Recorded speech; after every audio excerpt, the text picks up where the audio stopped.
Tambak na naman ang baon ng niyog sa paligid. Sayang, pwede sanang pagkakitaan. Kaso mano-mano pa rin ang pagdurog. Ang tagal, nakakapagod, at minsan hindi pa pantay ang labas ng chips. Pero alam mo ba, ka-farmer, may gawang Pinoy na solusyon diyan.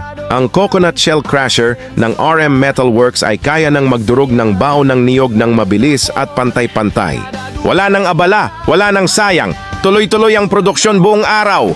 Imagine to, ka-farmer, yung mga baon na dati mong tinatapon, ngayon pwede nang gawing chips para sa activated carbon, composting at biomass fuel.